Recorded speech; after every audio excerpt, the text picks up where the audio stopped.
j'ai eu une chance d'être à Dives, mais incroyable.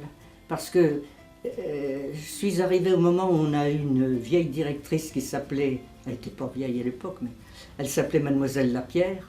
Oh, elle n'était pas facile, hein. Il fallait pas rire, hein. Quand elle parlait, il fallait écouter et se tenir tranquille, hein.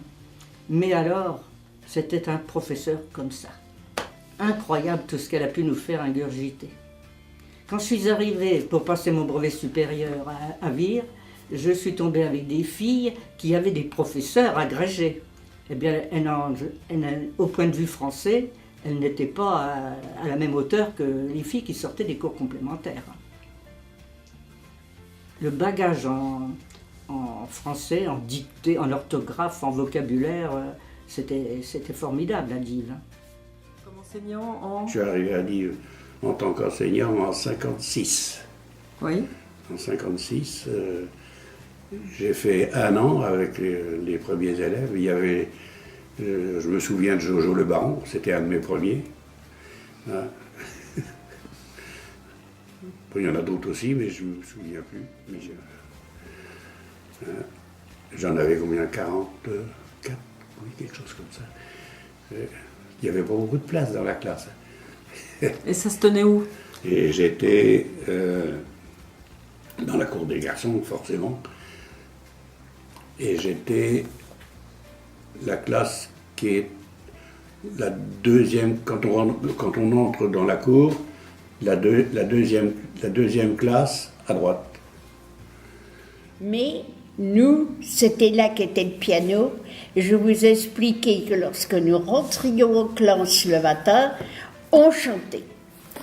Madame Després jouait au piano, Mademoiselle Lefebvre y allait de sa voix, elle chantait pas mal, et puis on chantait des chansons, mais très bien, hein, assez fort, quelquefois de voix.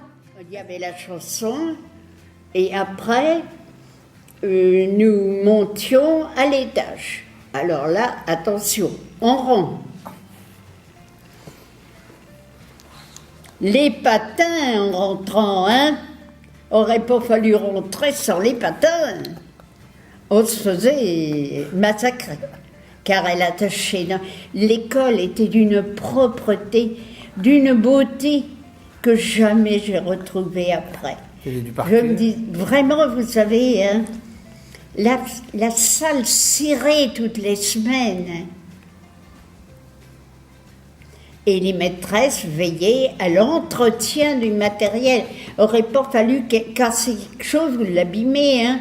Ça, oui, elles étaient formidables pour ça, hein, pour l'entretien et nous empêcher de faire la médecine parce qu'on aurait peut-être fait comme les autres. Hein. En 1952, je suis arrivé au centre d'apprentissage de Dives-sur-Mer en tant qu'interne, car le centre avait un internat, entre parenthèses, avec la chambre pour la première année d'une 50aine de lits, avec un gros poêle au milieu qui était tout rouge toute la nuit.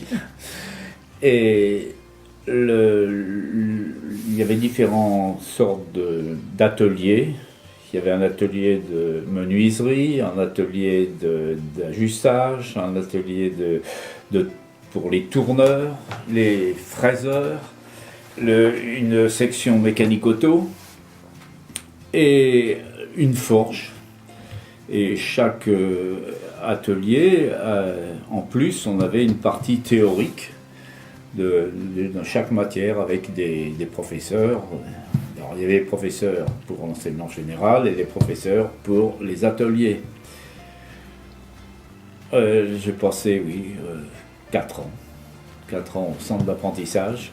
Et il y avait un professeur qui avait créé une chanson et qui disait: à Dives-sur-Mer, il y a un asile bien paisible à quelques 100 mètres du centre masculin, à quelques 100 mètres de l'usine qu'on appelle le centre masculin. C'était la chanson de moment des repas de Noël, des fêtes.